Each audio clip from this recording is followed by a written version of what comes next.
Hello. We're going to start covering chapter 13, part A, which is the peripheral nervous system. And let's take a look at, we've already covered, we've had chapter 11, which is the nervous tissue. We're looking at chapter 12, central nervous system.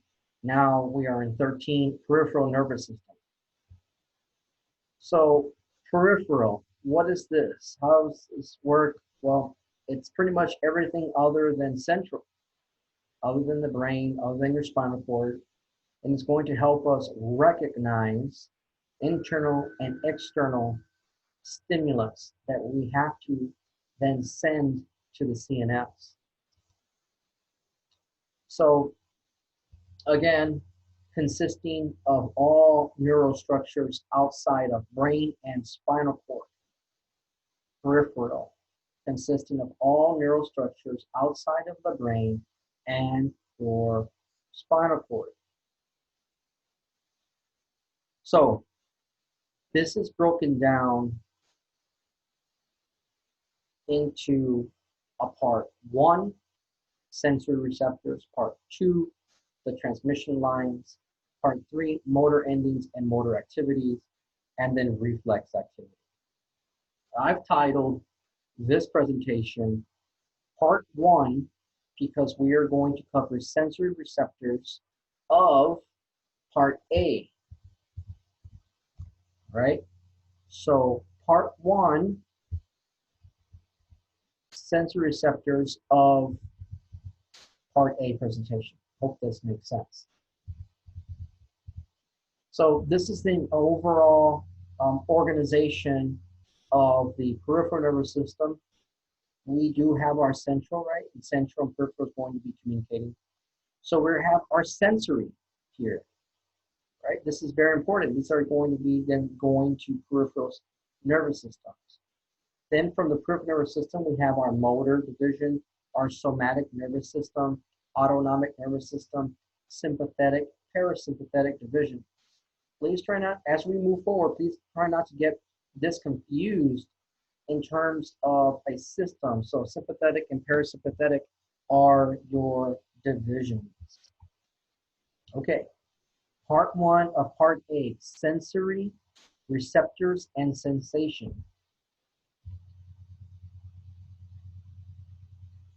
In order for this to work, in order for there to be a communication of the peripheral nervous system to the central nervous system, there has to be two things that are very important and basic.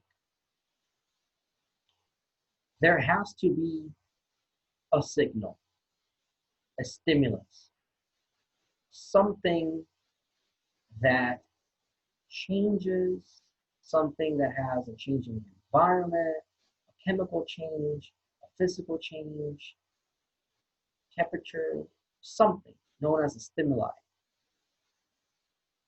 And there has to be a receptor known as a sensory receptor to receive this stimuli.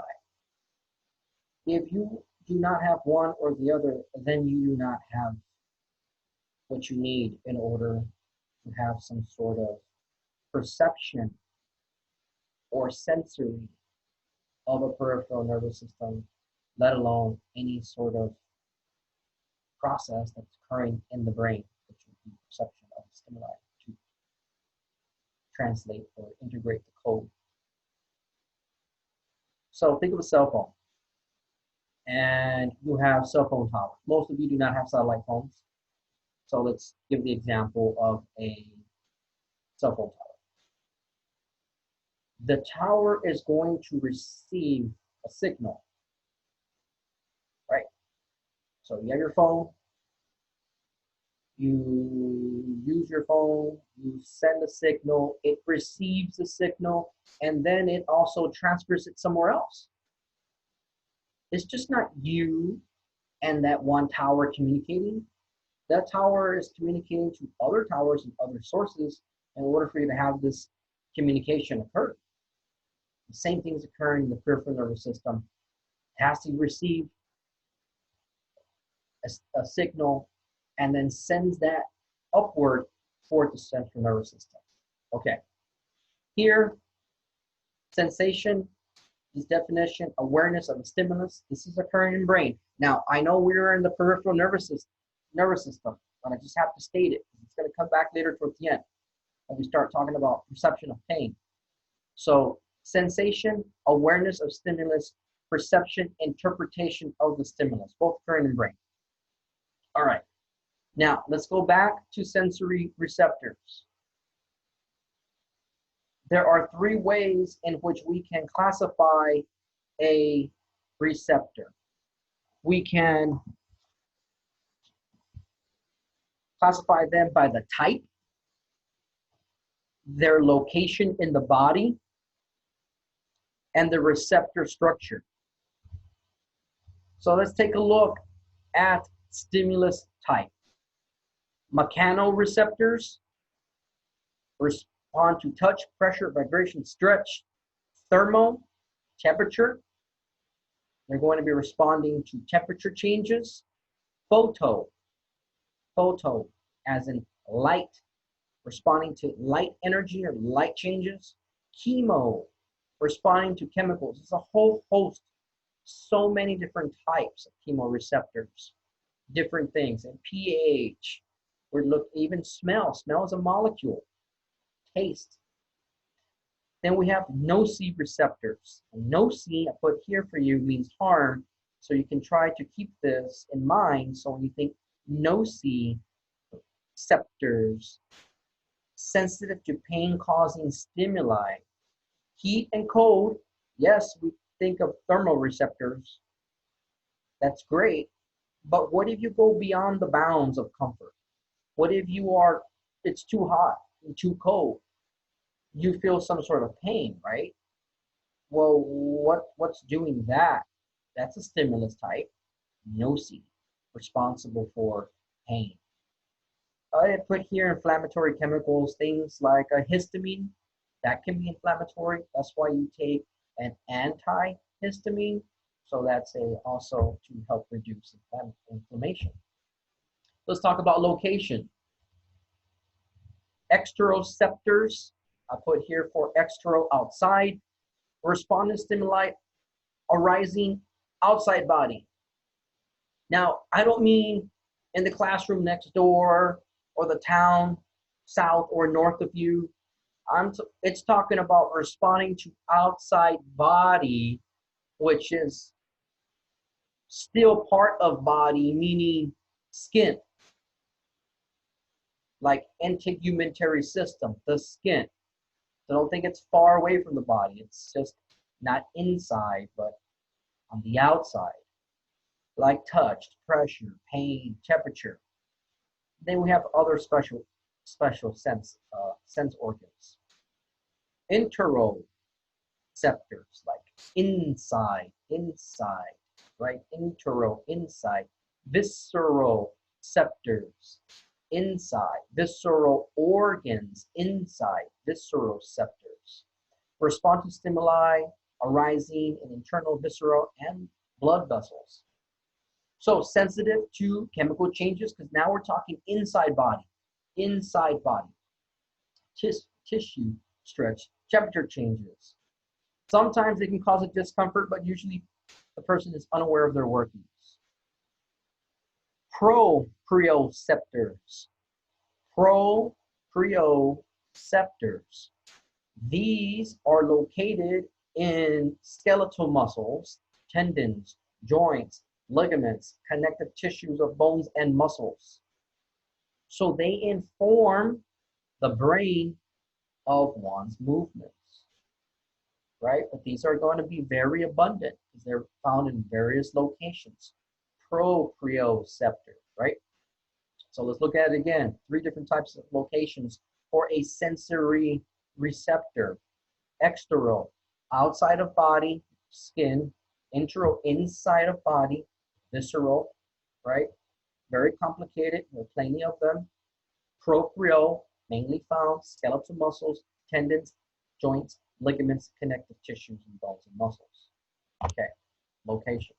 So again, we are talking about chapter 13, peripheral nervous system. And in order for the peripheral nervous system to send signals to the central nervous system, for them to process and integrate this signal, you have to have a stimulus and you have to have a receptor. And we're talking about the different types, right, of receptors. And we just finished talking about location receptors, different locations of sensory receptors. Now let's take a look at the sensory receptor structure. So we have these two types: simple receptors of general senses, receptors of the special senses. So simple receptors of general senses modify dendritic endings of the sensory neurons. We know what this is. We discussed this in terms of chapter 11, dendritic. Since these are general, these are not the special senses. Since these are general, they're going to be found throughout the body. And they're going to be monitoring most types of general sensory information. Okay? That is not your hearing. It is not equilibrium or vision or smell or taste. Those are your special senses, right? Okay. So, in general, the general senses, receptors of general senses, they include tactile sensations. What is that tactile sensation? Like touch, pressure, stretch, vibration. We also have temperature and pain and muscle senses. Now, if you look at this bullet here, it says no one receptor, one function relationship. Now, what they're trying to say is if you have a receptor that goal is for general sensing, and it is not a special receptor like vision, well then it's going to be more robust. What does that mean, more robust? It means that one receptor can gather information from different stimuli and perform different functions because it's general. It's not super specific. It makes sense. I hope it makes sense. So the general one can get different information from stimuli. A receptor can get different stimuli. Okay? So that's what they mean by receptors can respond to multi-stimuli. Now, these simple receptors of general senses, they can be encapsulated non-encapsulated free nerve endings or encapsulated nerve endings. Okay, so let's go back again. Structure: simple receptors for general use, receptors for special uses. General use will be broken down into non-encapsulated and encapsulated nerve endings. Take a look at non-encapsulated, these free nerve endings. Well, they're going to be abundant in epithelial and connective tissues. Remember, these are your general. These are not your special senses. Since they are non-encapsulated, most are not going to be myelinated, which means here, most are non-myelinated. Since they are general, mostly are going to be involved in temperature, pain, or light touch. Because we're constantly interacting with our environment. Our feet are on the floor, we're sitting. So these are the non-encapsulated or free nerve endings. So All right. We have a non-encapsulated thermal receptor. Well, we know what thermal receptor is. It's going to be involved in receiving stimulus in terms of temperature, hot and cold. Here are some temperature ranges which are within the bounds of it. Now, what if you are outside the temperature range of, let's say, comfort, and then it becomes too hot? You burn yourself, or too cold. Now it's going to hurt. You're going to feel some pain. Pain, harm, nocebo. So nociceptors are then activated and interpreted as pain. Okay. So these nociceptors, pain receptors, we've already discussed it, right? Triggered by extreme temperatures, pinch, release of chemicals from damaged tissue. There's a whole host of ways in which nociceptors can be triggered. Okay. Now this vanilloid receptor, it is a protein of nerve membrane. So it's a main player. So a protein in nerve membrane is a major player in this pain, harm. Okay.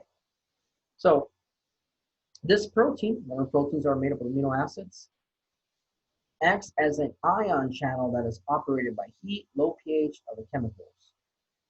Capsaicin, that is what is found in peppers.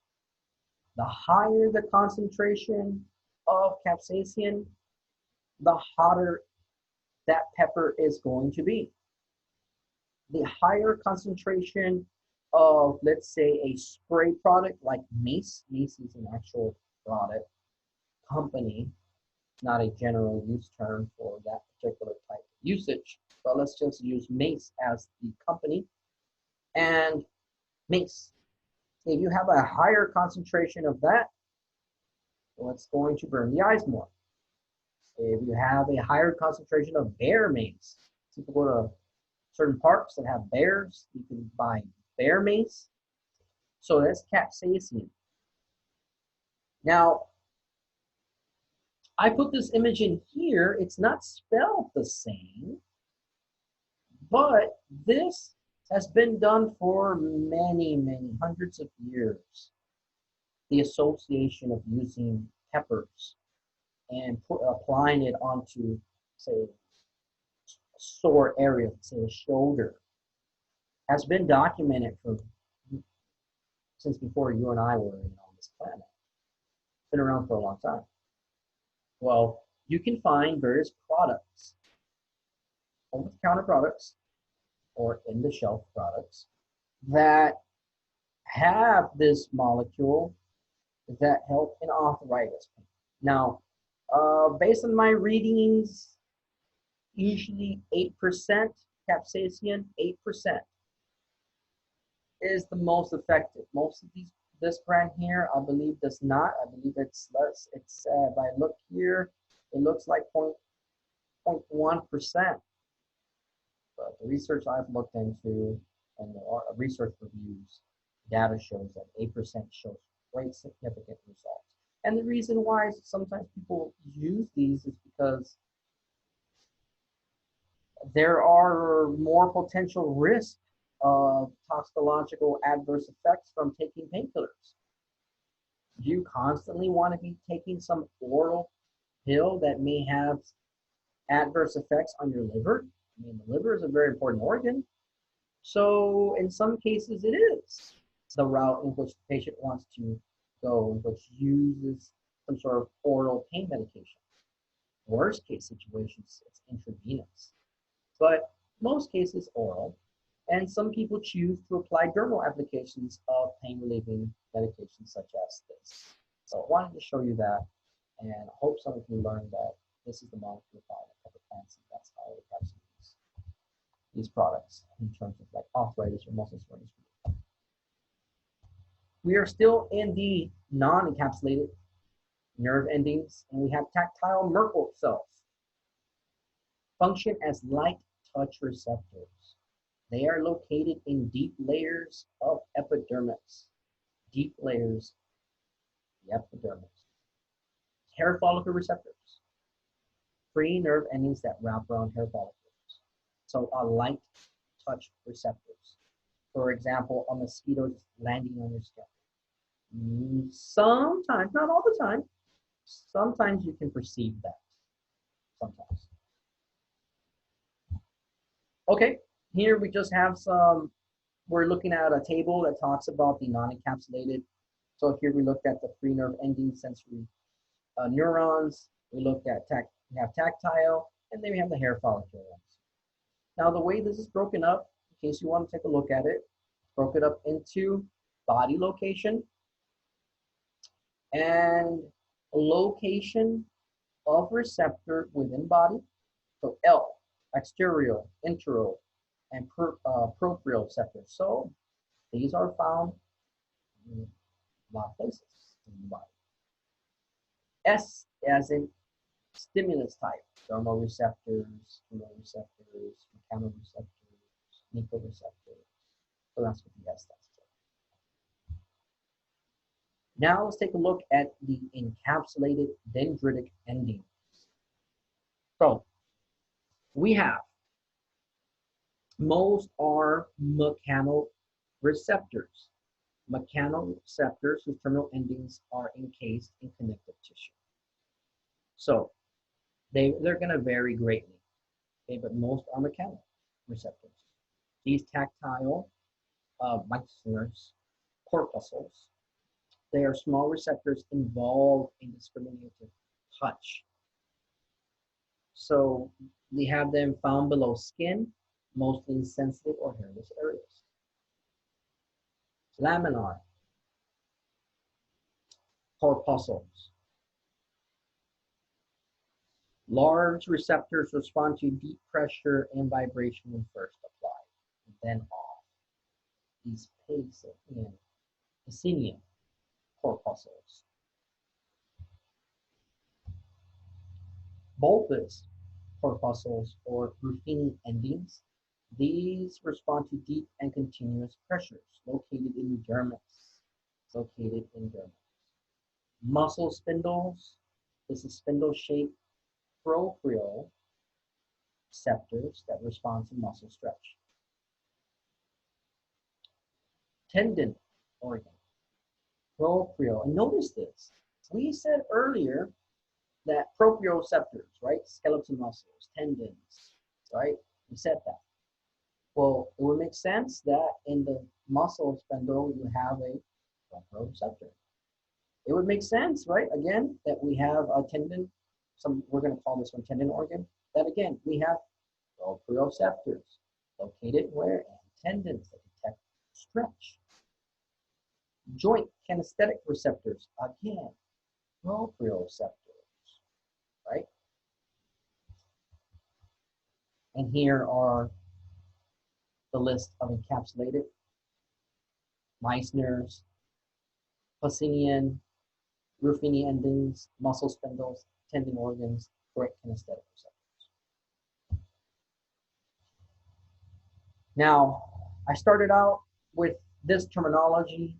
I introduced it to you in the beginning of the presentation. Now I'm going to bring it up again. So sensory processing, sensation, awareness of changes of internal or external environment. Perception, it's the conscious interpretation of those stimuli. Okay. So now let us look at the somatosensory system. Okay. It's part of the sensory system serving body, wall, and limbs. Okay. Well, if you're going to be assessing or serving body, wall, and limbs, you better be able to have exterior receptors, interior receptors, and proprioceptors. That's definitely going to be needed. Then input is relayed, it goes upward and toward head. Now, it is also processed along the way. There is some processing. does not occur for the end. It is still some ascending processing. So I've reorganized this a little bit, and there are 3 levels of this neural integration of sensory systems. So level 1, and the reason I did it this way, starting with 1 on the bottom, is because that is the direction of the sensory, that direction. So I decided to go that because it makes sense to me versus doing it this way, 3, 2, 1, going this way, and then you see this and it goes up, and then you start seeing that. So let's just keep the flow. To me, it helps, makes sense in my head. So level 1, receptor level. So you have to have these sensory receptors, right? This is the beginning of the story. Receptor level involving sensory receptors. Then there is a level 2, which is the circuit level. So processing in ascending pathways. And level 3, perceptual level, processing in cortical sensory areas. Take a look at this really nice picture here. And in level 1, receptor level, you have the sensory receptor and transmission to central nervous system. Here it just shows you a few examples: joint kinesthetic, muscle spindle, we just covered this, and free nerve endings. Okay, here you can assess temperature. It is transmission towards central nervous system. And then we get into level 2, circuit level, processing in ascending pathways. We have spinal cord, medulla, pons, going to cerebellum, reticular formation, thalamus. Level 3, perceptual level, processing in cortical sensory centers. Level 3.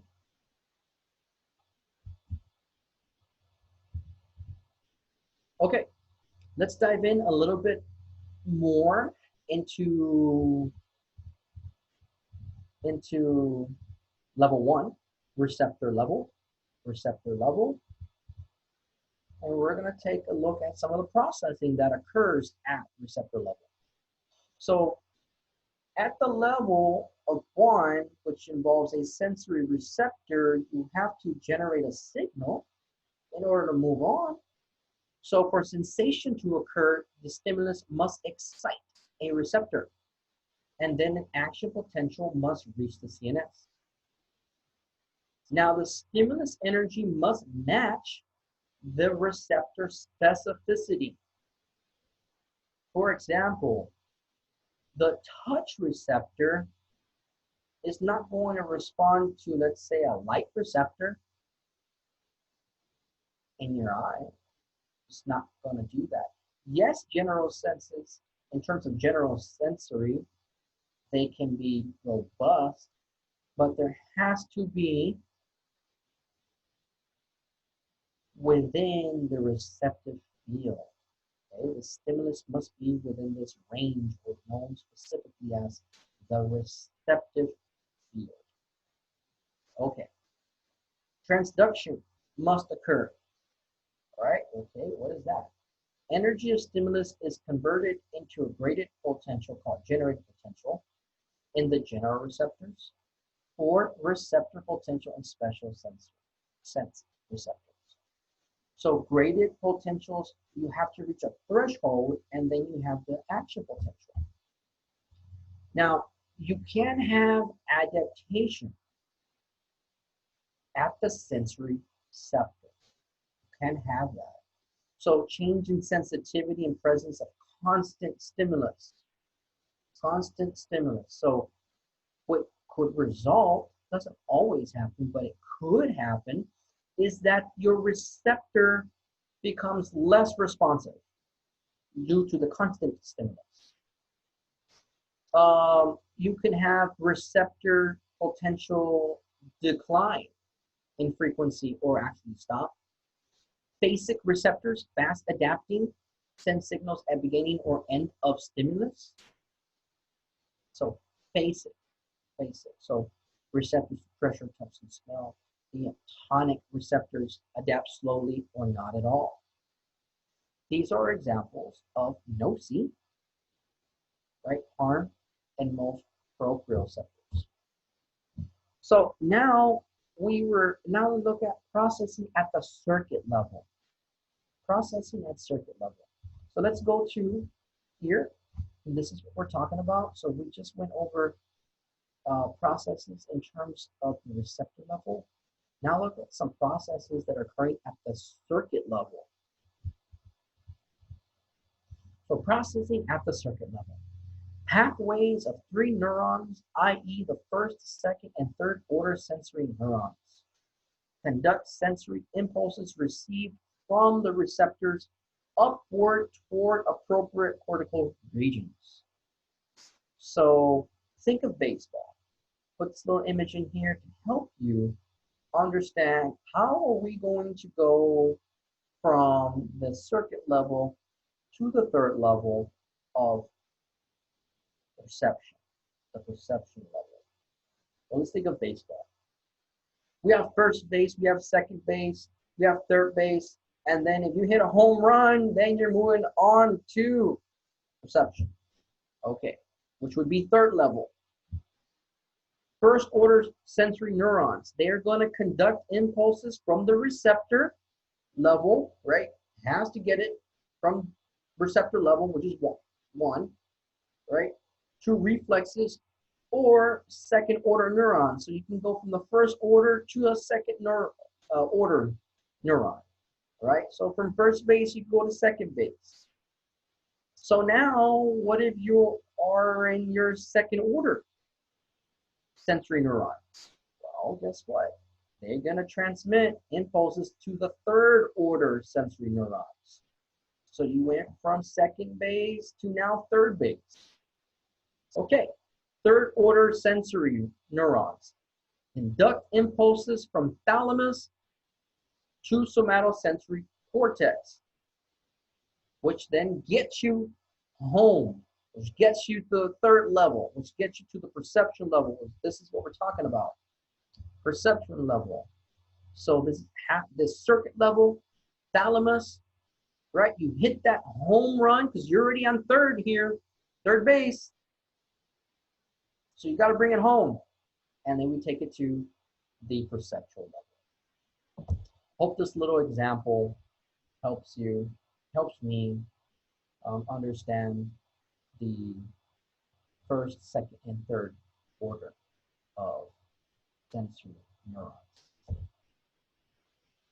Now, processing at the perceptual level. And what I should do is I need to put first, I need to put second level, third level, I need to do that. So perceptual level or third level, interpretation of sensory input depends on the specific location of the target neurons in the sensory cortex. Okay, well, location is important. So aspects of sensory perception.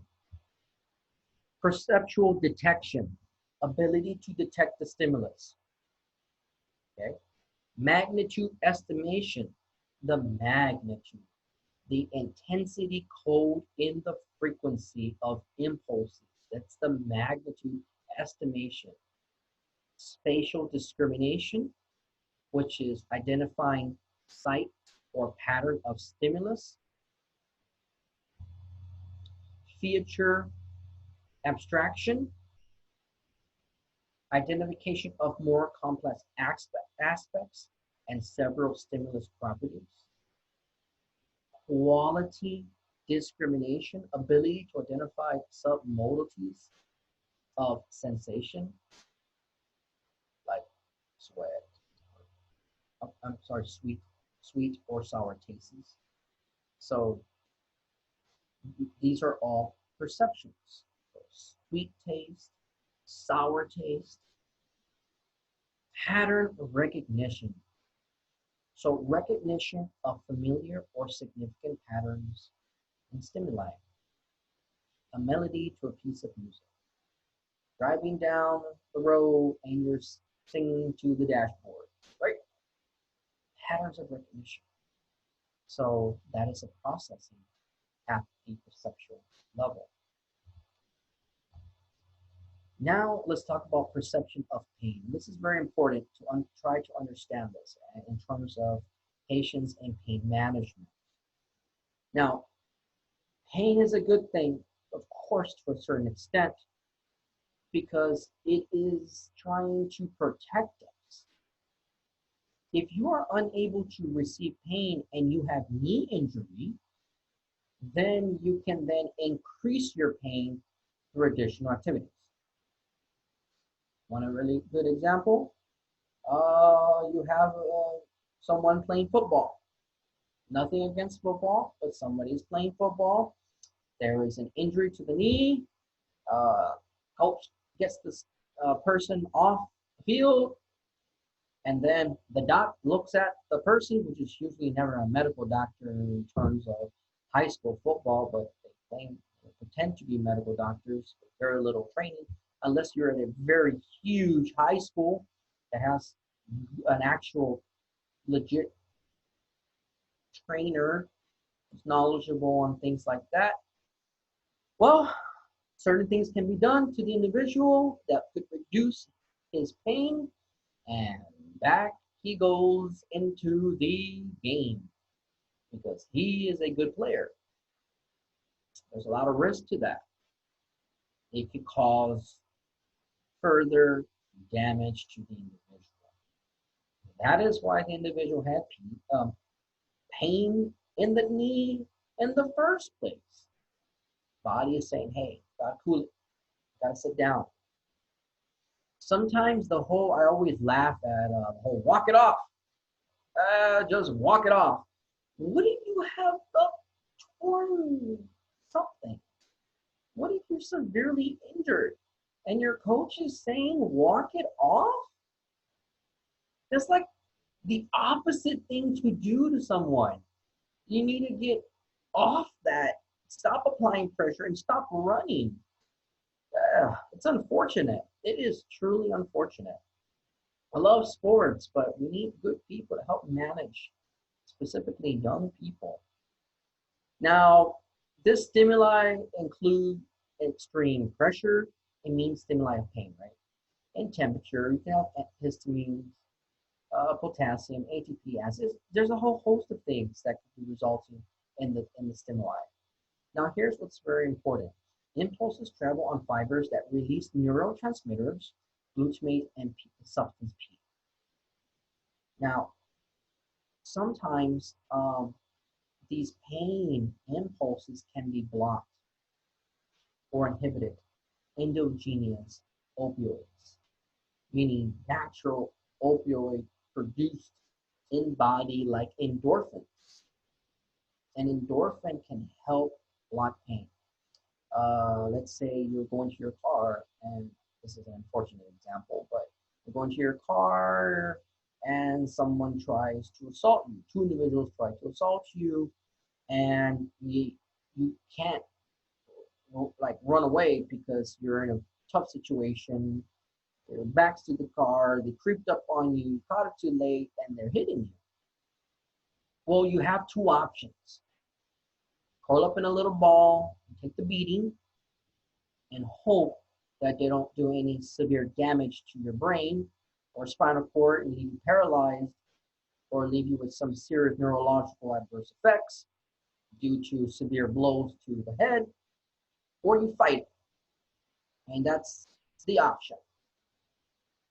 You may choose the second option and fight these individuals to the best of your ability, and you may not feel pain at the time in which you are trying to fight them off because you're going to have certain endorphins. Okay? Pain tolerance. Now, this is something you may not know.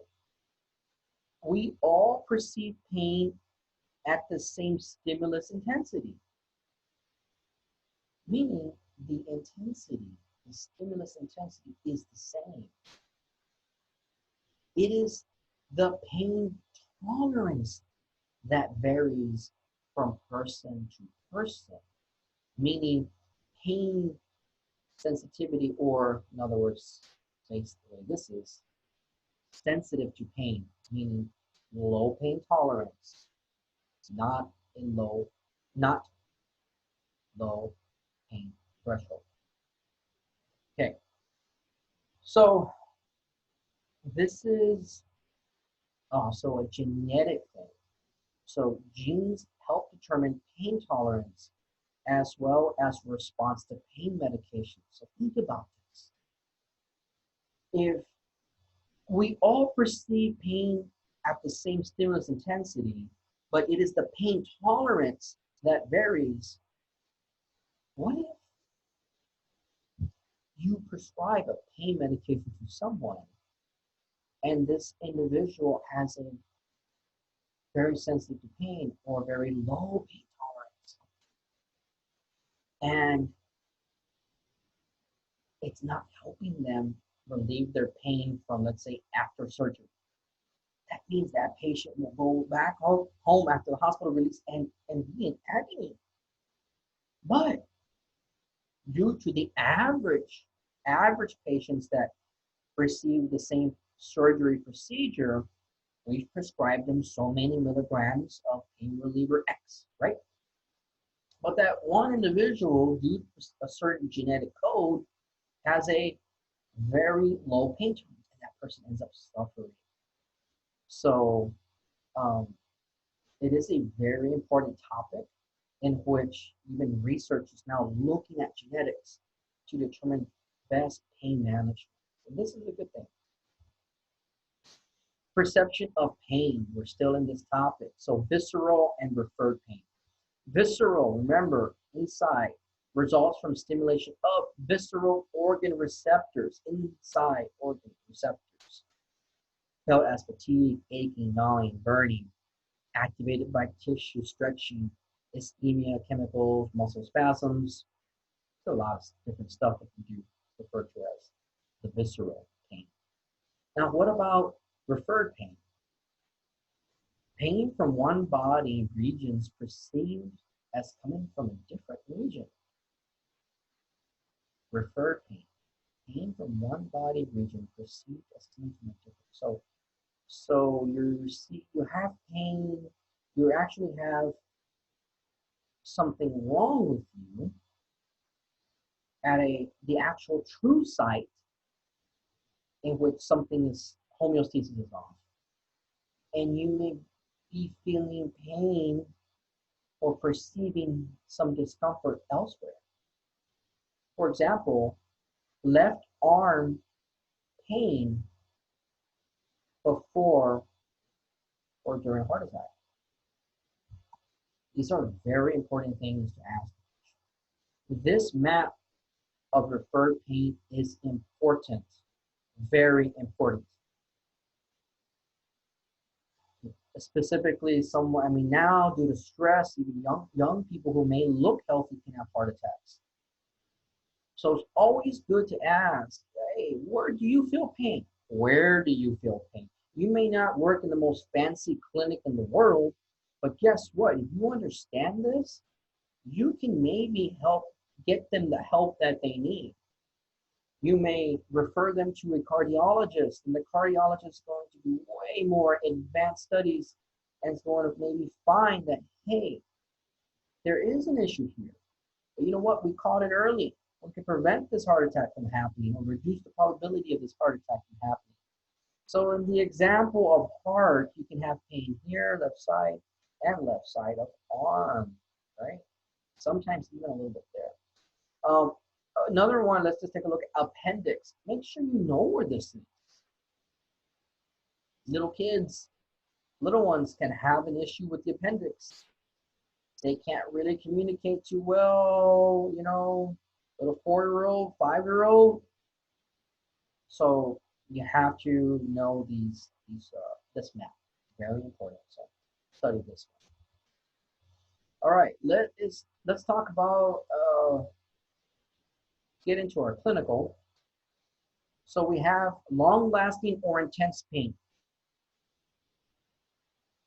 This can, such as a limb amputation, and can lead to hyperalgesia. Pain amplification. Chronic pain, chronic meaning constant, long-term, right? It is the opposite of acute pain, short-term pain, chronic pain, long-term pain. And specifically, in the case of a limb amputee, depending on how the limb was amputated in terms of the anesthesia, you can have phantom limb pain. I'll get into that a little bit later. So N-methyl D aspartate receptors are activated by long-lasting or intense pain. So what happens is it allows the spinal cord to learn, quote unquote, learn hyperalgesia.